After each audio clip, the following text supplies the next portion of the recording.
Bayangkan sebuah bandar kecil yang kelihatan tenang, dikelilingi gunung, hutan, dan laut yang indah. Bandar itu bernama Eda, terletak di Norway. Dari luar, ia seperti tempat biasa pelajar pergi ke sekolah, orang dewasa bekerja di kilang, dan semua orang nampak hidup normal. Tapi di sebalik keindahan itu, ada rahasia besar yang tersimpan beribu tahun. Permil, seorang remaja bernama Magni bersama adiknya, Laurits, berpindah semula ke Bandar Eda bersama ibu mereka. Mereka baru kehilangan ayah, dan kehidupan keluarga ini penuh kekosongan. Magni seorang yang pendiam, agak canggung di sekolah, dan sering diejek karena kelihatan berbeza. Namun, pada hari pertama di sekolah, sesuatu aneh berlaku. Seorang wanita tua misteri, bernama Wence, menyentuh Magni di dahi. Dari saat itu, hidup Magni berubah sepenuhnya. Dia mula dapat kekuatan luar biasa berlari sepantas kilat, mampu mengangkat benda berat, malah mula merasakan ada tenaga petir dalam dirinya. Pada mulanya, Magni keliru.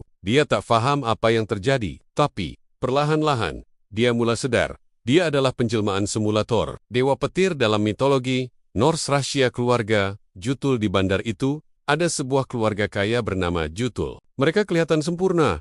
Vidar si ayah yang berkarisma, Ren si ibu yang garang dan licik, Fjord si anak lelaki yang tampan, dan Seksa si gadis populer yang cantik, tapi berbahaya. Mereka menguasai bandar melalui syarikat besar yang menjadi puncak pencemaran dan pemusnahan alam sekitar. Namun, yang orang ramai tak tahu, keluarga Jutul sebenarnya bukan manusia. Mereka adalah Jeten gergasi abadi.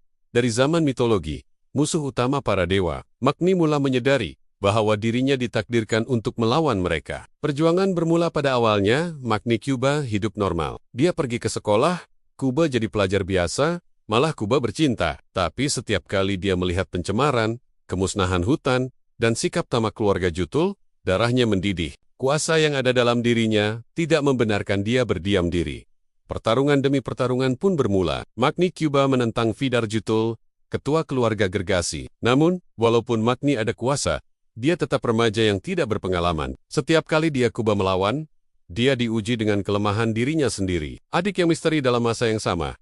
Adiknya, Laurits, mula menunjukkan sisi pelik. Laurits berbeza daripada Magni, dia licik, pandai bermain kata, dan sering mempersendahkan orang. Lama-kelamaan, Laurits mula sadar bahwa dia sebenarnya adalah penjelmaan semula Loki, dewa penipu dalam mitologi Norse.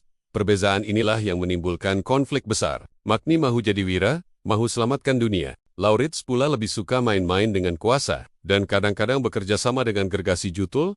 Hubungan dua beradik ini menjadi semakin tegang. Seperti takdir mereka memang ditulis untuk saling bertembung. Pertarungan dewa versus gergasi semakin lama, Magni mula mendapat sekutu lain yang juga jelmaan dewa lama. Mereka coba bersatu untuk melawan keluarga Jutul. Tetapi Jutul bukan lawan biasa, mereka licik, kaya, dan punya kuasa luar biasa. Magni kehilangan kuasa seketika, lalu jatuh dalam keputusasaan. Tapi dengan tekad, dia menempa semula senjatanya, sebuah tukul sakti yang menjadi lambang Thor.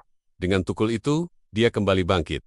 Pertarungan besar berlaku. Kota Eda menjadi medan antara dewa modern melawan gergasi purba. Petir menyambar, darah tertumpah, dan rahasia semakin terbongkar. Tema dan pengakhiran, tapi Ragnarok bukan hanya kisah pertempuran. Ia juga kisah tentang manusia modern, tentang isu alam sekitar, tentang bagaimana tamak manusia boleh memusnahkan bumi. Kuasa dewa dan gergasi hanya simbol-simbol kepada perjuangan kita melawan kerusakan dunia hari ini. Pada musim terakhir, pertarungan sampai ke kemuncaknya. Magni berdepan pilihan, mahu terus melawan sampai musnah, atau mencari jalan damai. Ending siri ini cukup mengejutkan, membuat penonton berdebat adakah ini benar-benar pengakhiran, atau sekadar permulaan baru. Penutup inilah kisah Ragnarok. Sebuah seri Netflix dari Norway yang menggabungkan mitologi kuno dengan dunia modern. Ia bukan sekadar hiburan, tapi juga cerminan kepada realiti kita, bahwa setiap generasi ada perjuangan, dan setiap orang ada kuasa untuk memilih, sama ada berdiam diri, atau bangkit melawan.